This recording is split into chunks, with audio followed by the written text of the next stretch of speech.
Chapter 6. By the following morning, the storm had blown itself quite out, and the Ghost was rolling slightly on a calm sea without a breath of wind. Occasional light airs were felt, however, and Wolf Larson patrolled the poop constantly, his eyes ever searching the sea to the northeastward, from which direction the great trade wind must blow. The men were all on deck and busy preparing their various boats for the season's hunting. There are 7 boats aboard, the captain's dinghy, and the 6 which the hunters will use.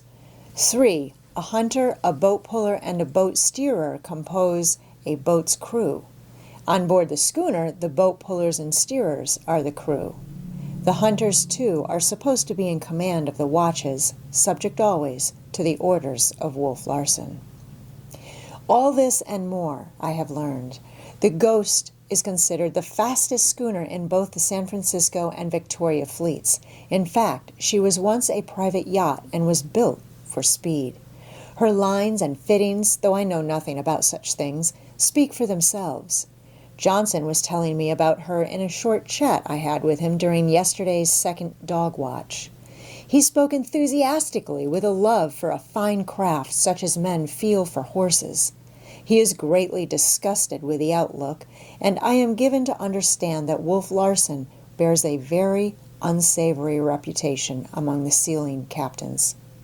It was the Ghost herself that lured Johnson into signing for the voyage, but he is already beginning to repent. As he told me, the Ghost is an 80-ton schooner of a remarkably fine model. Her beam or width is 23 feet and her length a little over 90 feet. A lead keel of fabulous but unknown weight makes her very stable, while she carries an immense spread of canvas. From the deck to the truck of the maintop mast is something over 100 feet, while the foremast with its topmast is 8 or 10 feet shorter. I am giving these details so that the size of this little floating world, which holds 22 men, may be appreciated. It is a very little world, a mote, a speck, and I marvel that men should dare to venture the sea on a contrivance so small and fragile. Wolf Larson has, also, a reputation for reckless carrying on of sail. I overheard Henderson and another of the hunters, Standish, a Californian, talking about it. 2 years ago, he dismasted the Ghost in a gale on Bering Sea, whereupon the present masts were put in, which are stronger and heavier in every way. He is said to have remarked, when he put them in, that he preferred turning her over to losing the sticks. Every man aboard, with the exception of Johansen, who is rather overcome by his promotion, seems to have an excuse for having sailed on the Ghost. Half the men forward are deep-water sailors, and their excuse is that they did not know anything about her or her captain. And those who do know whisper that the hunters, while excellent shots, were so notorious for their quarrelsome and rascally proclivities that they could not sign on any decent schooner. I have made the acquaintance of another one of the crew. Lewis, he is called, a rotund and jovial-faced Nova Scotia Irishman, and a very sociable fellow, prone to talk as long as he can find a listener. In the afternoon, while the cook was below asleep and I was peeling the everlasting potatoes, Lewis dropped into the galley for a yarn. His excuse for being aboard was that he was drunk when he signed. He assured me again and again that it was the last thing in the world he would dream of doing in a sober moment. It seems that he has been seal hunting regularly each season for 12 years, and is accounted one of the 2 or 3 very best boat steerers in both fleets. My boy," he shook his head ominously at me, "'tis the worst schooner you could have selected, nor were you drunk at the time as was I. 'Tis sealin' is the sailor's paradise on other ships than this. The mate was the first, but mark me words, there'll be more dead men before the trip is done with. Hist now, between you and meself and the stanchion there, this Wolf Larson is a regular devil, and the Ghost'll be a hell ship like she's always been since he had hold of her. Don't I know? Don't I know? Don't I remember him in Hakodate 2 years gone, when he had a row and shot 4 of his men. Wasn't I a-layin' on the Emma L, not 300 yards away? And there was a man the same year he killed with a blow of his fist. Yes, sir, killed him dead-o. His head must have smashed like an eggshell. And wasn't there the governor of Kura Island and the chief of police, Japanese gentlemen, sir? And didn't they come aboard the Ghost as his guests, a-bringin' their wives along, wee and pretty little bits of things like you see 'em painted on fans? And he was a-gettin' under way. Didn't the fond husbands get left astern like in their sampan, as it might be by accident? And wasn't it a week later that the poor little ladies was put ashore on the other side of the island, with nothing before 'em but to walk home across the mountains on their weeny-teeny little straw sandals, which wouldn't hang together a mile? Don't I know? 'Tis the beast he is, this Wolf Larson, the great big beast mentioned of in Revelation, and no good end will he ever come to. But I've said nothing to ye, mind ye. I've whispered never a word, for old fat Lewis'll live the voyage out if the last mother's son of Yez go to the fishes. Wolf Larson, he snorted a moment later. Listen to the word, will ye? Wolf, 'tis what he is. He's not black-hearted like some men. 'Tis no heart he has at all. Wolf, just wolf, 'tis what he is. Do you wonder he's well named? But if he is so well known for what he is, I queried, how is it that he can get men to ship with him?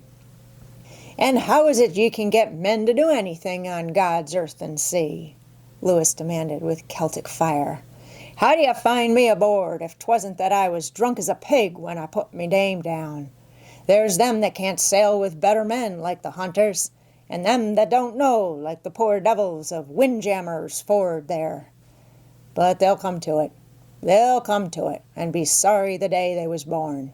I could weep for the poor creatures, did I but forget poor old fat Lewis and the troubles before him. But 'tis not a whisper I've dropped, mind ye, not a whisper. Them hunters is the wicked boys, he broke forth again, for he suffered from a constitutional plethora of speech. But wait till they get to cutting up of jinks and rowing round. He's the boy'll fix 'em. 'Tis him that'll put the fear of God in their rotten black hearts. Look at that hunter of mine, Horner. Jock Horner they call him. So quiet-like and easy-going, soft-spoken as a girl, till you'd think butter wouldn't melt in the mouth of 'em. Didn't he kill his boat steerer last year? 'Twas called a sad accident, but I met the boat puller in Yokohama in the strait of it was given me. And there's Smoke, the black little devil.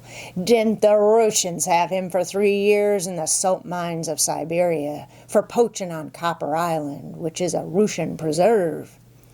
Shackled he was, hand and foot, with his mate, and didn't they have words or a ruction of some kind? For 'twas the other fellow Smoke sent up in the buckets to the top of the mine, and a piece at a time he went up. A leg today, and tomorrow an arm, the next day the head, and so on. But you can't mean it, I cried out, overcome with the horror of it. Mean what? He demanded, quick as a flash. 'Tis nothing I've said. Deef I am and dumb, as you should be for the sake of your mother. And never once have I opened me lips but to say fine things of them and him. God curse his soul, and may he rot in purgatory 10,000 years, and then go down to the last and deepest hell of all. Johnson, the man who had chafed me raw when I first came aboard, seemed the least equivocal of the men forward or aft. In fact, there was nothing equivocal about him. One was struck at once by his straightforwardness and manliness, which in turn were tempered by a modesty which might be mistaken for timidity. But timid he was not. He seemed rather to have the courage of his convictions, the certainty of his manhood. It was this that made him protest at the commencement of our acquaintance against being called Janssen. And upon this and him, Lewis passed judgment and prophecy. "'Tis a fine chap, that square-head Johnson we've forward with us," he said. "The best sailorman in the forecastle. He's my boat puller. But it's to trouble he'll come with Wolf Larson as the sparks fly upward. It's meself that knows. I can see it brewing and coming up like a storm in the sky. I've talked to him like a brother, but it's little he sees in taking his lights or flying false signals. He grumbles out when things don't go to suit him, and there'll be always some tell-tale carrying word of it after the wolf. The wolf is strong, and it's the way of a wolf to hate strength, and strength it is he'll see in Johnson.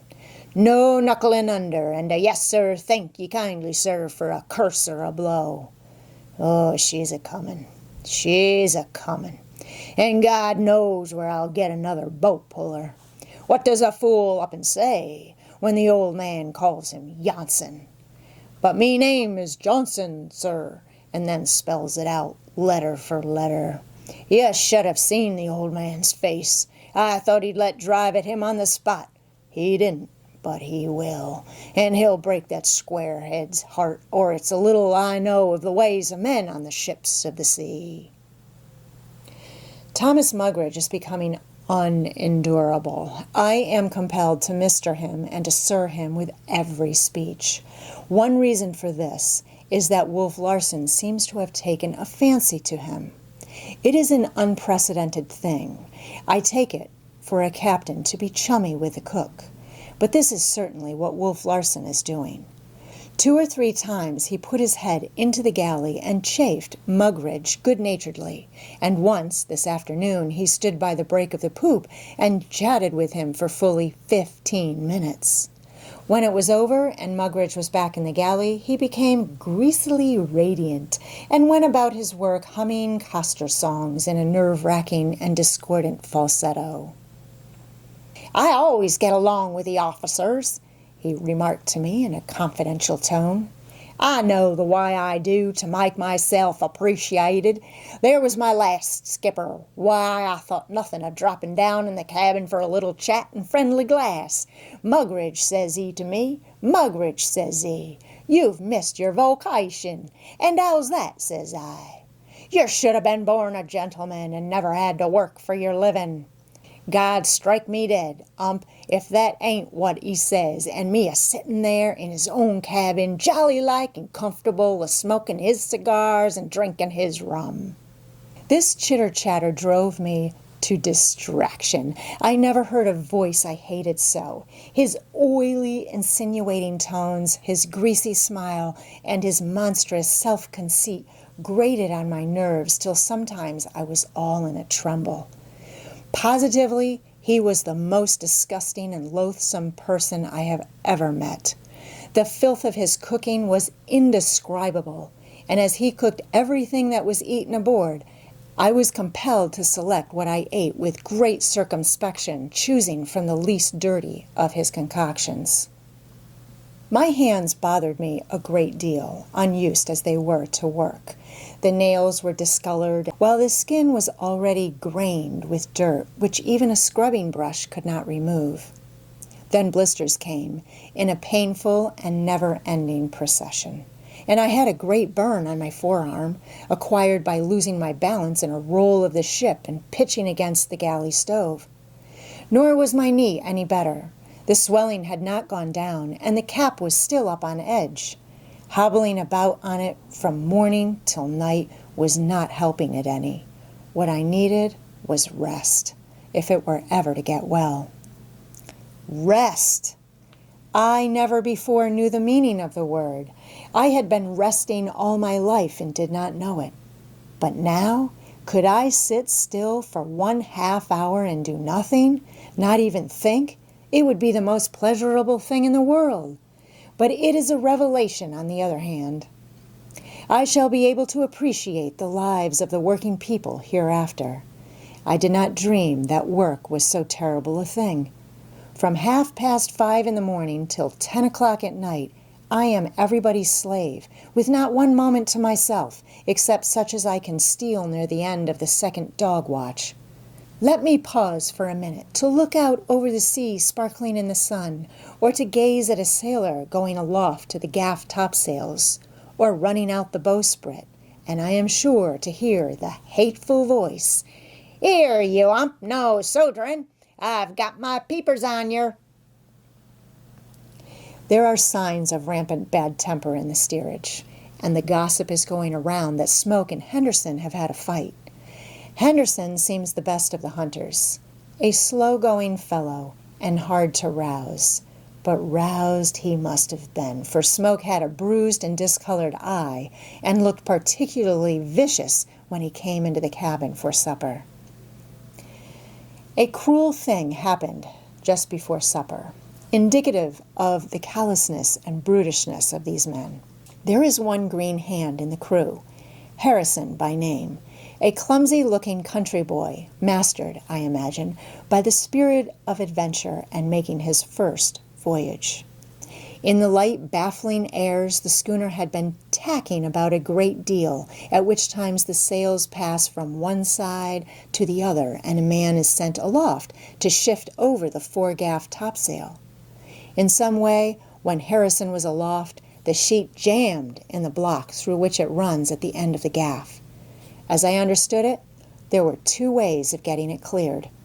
First, by lowering the foresail, which was comparatively easy and without danger, and second, by climbing out the peak halyards to the end of the gaff itself, an exceedingly hazardous performance. Johansen called out to Harrison to go out the halyards. It was patent to everybody that the boy was afraid. And well he might be, 80 feet above the deck, to trust himself on those thin and jerking ropes. Had there been a steady breeze, it would not have been so bad, but the Ghost was rolling emptily in a long sea, and with each roll the canvas flapped and boomed and the halyards slacked and jerked taut. They were capable of snapping a man off like a fly from a whiplash. Harrison heard the order and understood what was demanded of him, but hesitated. It was probably the first time he had been aloft in his life.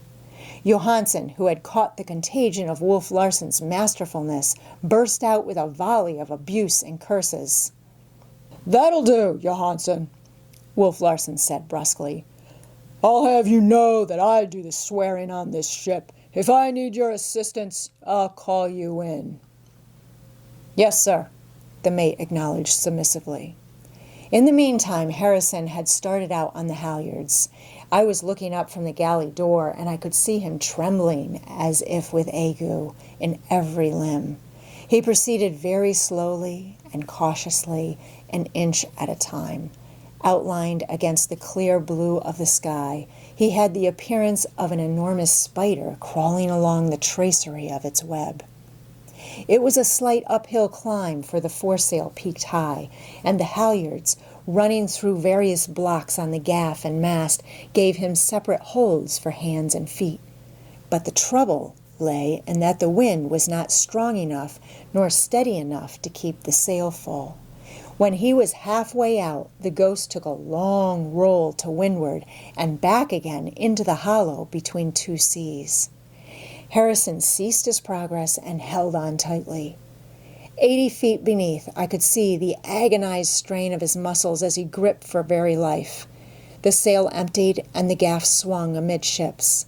The halyards slackened, and though it all happened very quickly, I could see them sag beneath the weight of his body.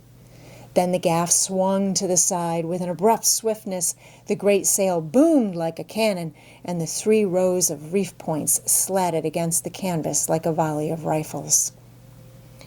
Harrison, clinging on, made the giddy rush through the air.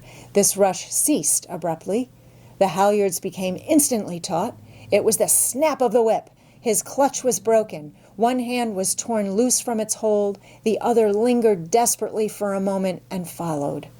His body pitched out and down, but in some way he managed to save himself with his legs. He was hanging by them, head downward. A quick effort brought his hands up to the halyards again, but he was a long time regaining his former position, where he hung, a pitiable object.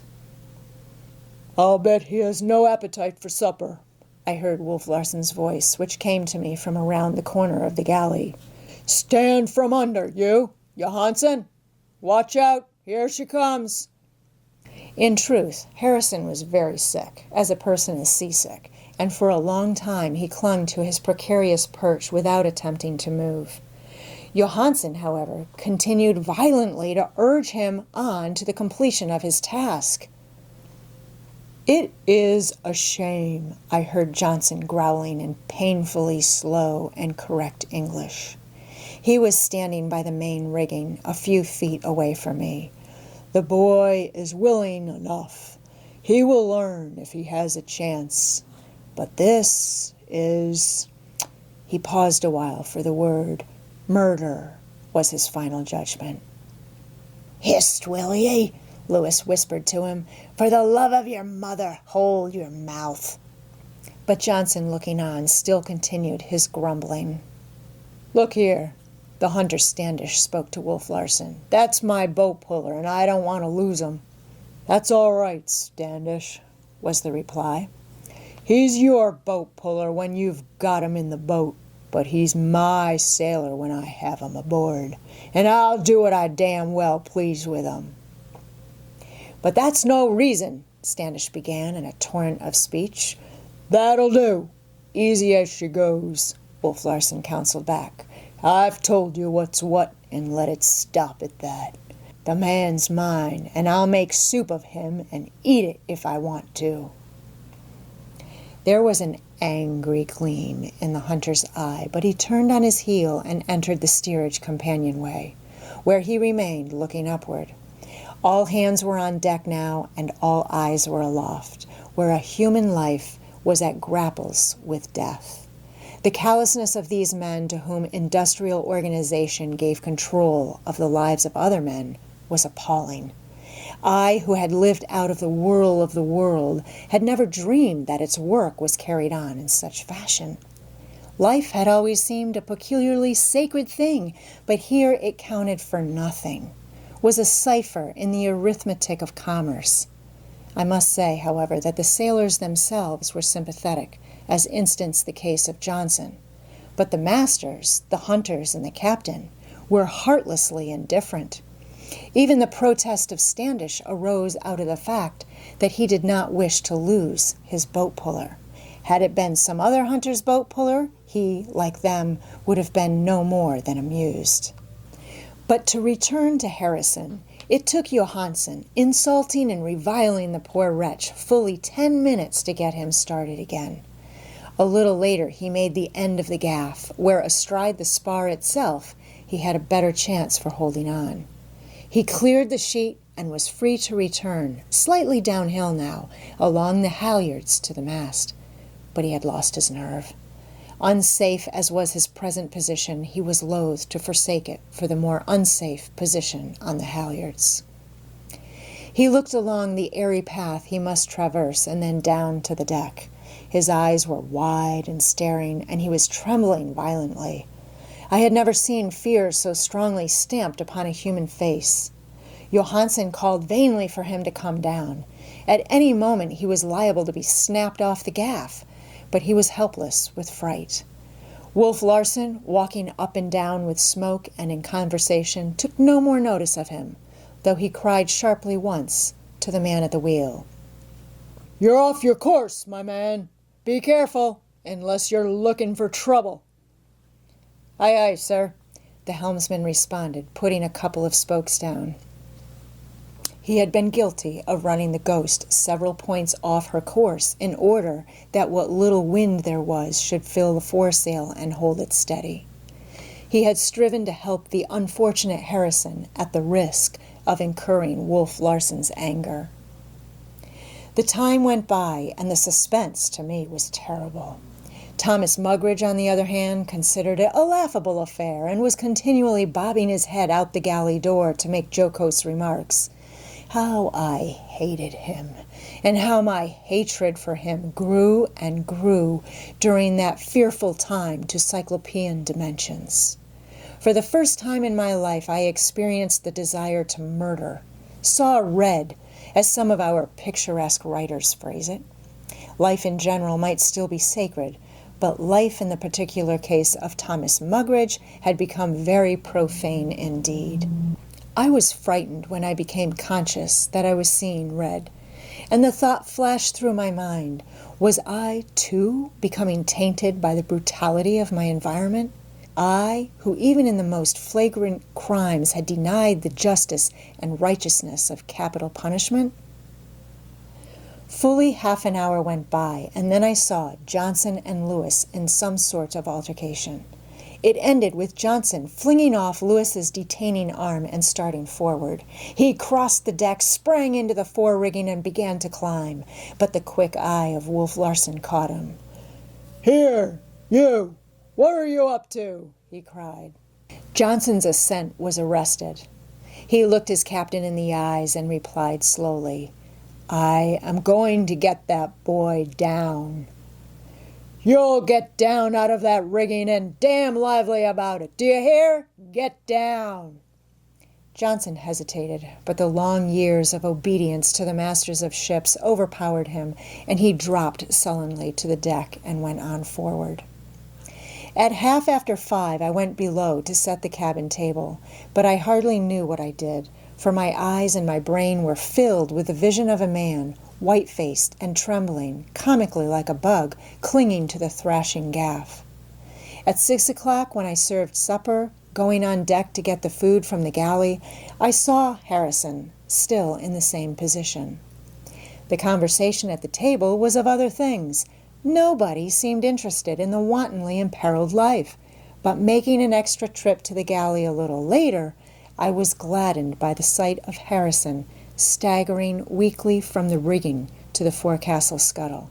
He had finally summoned the courage to descend. Before closing this incident, I must give a scrap of conversation I had with Wolf Larson in the cabin while I was washing the dishes. "You were looking squeamish this afternoon," he began. "What was the matter?" I could see that he knew what had made me possibly as sick as Harrison, that he was trying to draw me, and I answered, "It was because of the brutal treatment of that boy." He gave a short laugh. "Like seasickness, I suppose. Some men are subject to it, and others are not." "Not so," I objected. "Just so," he went on. "The earth is as full of brutality as the sea is full of motion. And some men are made sick by the one, and some by the other. That's the only reason." "But you, who make a mock of human life, don't you place any value upon it whatever?" I demanded. "Value? What value?" He looked at me, and though his eyes were steady and motionless, there seemed a cynical smile in them. "What kind of value? How do you measure it? Who values it?" "I do," I made answer. "Then what is it worth to you? Another man's life, I mean. Come now, what is it worth?" The value of life? How could I put a tangible value upon it? Somehow I, who have always had expression, lacked expression when with Wolf Larson. I have since determined that a part of it was due to the man's personality, but the greater part was due to his totally different outlook. Unlike other materialists I had met and with whom I had something in common to start on, I had nothing in common with him. Perhaps, also, it was the elemental simplicity of his mind that baffled me. He drove so directly to the core of the matter, divesting a question always of all superfluous details and with such an air of finality that I seemed to find myself struggling in deep water with no footing under me. Value of life? How could I answer the question on the spur of the moment? The sacredness of life I had accepted as axiomatic. That it was intrinsically valuable was a truism I had never questioned. But when he challenged the truism, I was speechless. "We were talking about this yesterday," he said. "I held that life was a ferment, a yeasty something which devoured life that it might live, and that living was merely successful piggishness. Why, if there is anything in supply and demand, life is the cheapest thing in the world. There is only so much water, so much earth, so much air, but the life that is demanding to be born is limitless. Nature is a spendthrift. Look at the fish and their millions of eggs. For that matter, look at you and me. In our loins are the possibilities of millions of lives. Could we but find time and opportunity and utilize the last bit and every bit of the unborn life that is in us, we could become the fathers of nations and populate continents. Life? Bah! It has no value. Of cheap things, it is the cheapest. Everywhere it goes begging. Nature spills it out with a lavish hand. Where there is room for one life, she sows 1,000 lives, and its life eats life till the strongest and most piggish life is left. You have read Darwin, I said, but you read him misunderstandingly when you conclude that the struggle for existence sanctions your wanton destruction of life. He shrugged his shoulders. You know, you only mean that in relation to human life, for of the flesh and of the fowl and the fish you destroy as much as I or any other man. And human life is in no wise different, though you feel it is, and think that you reason why it is. Why should I be parsimonious with this life which is cheap and without value? There are more sailors than there are ships on the sea for them, more workers than there are factories or machines for them. Why, you who live on the land know that you house your poor people in the slums of cities and loose famine and pestilence upon them, and that there still remain more poor people, dying for want of a crust of bread and a bit of meat, which is life destroyed. Then you know what to do with. Have you ever seen the London dockers fighting like wild beasts for a chance to work? He started for the companion stairs, but turned his head for a final word. Do you know the only value life has is what life puts upon itself? And it is, of course, overestimated, since it is of necessity prejudiced in its own favor. Take that man I had aloft. He held on as if he were a precious thing, a treasure beyond diamonds or rubies. To you? No. To me? Not at all. To himself? Yes. But I do not accept his estimate. He sadly overrates himself. There is plenty more life demanding to be born. Had he fallen and dripped his brains upon the deck like honey from the comb, there would have been no loss to the world. He was worth nothing to the world. The supply is too large. To himself only was he of value, and to show how fictitious even this value was, being dead, he is unconscious that he has lost himself. He alone rated himself beyond diamonds and rubies.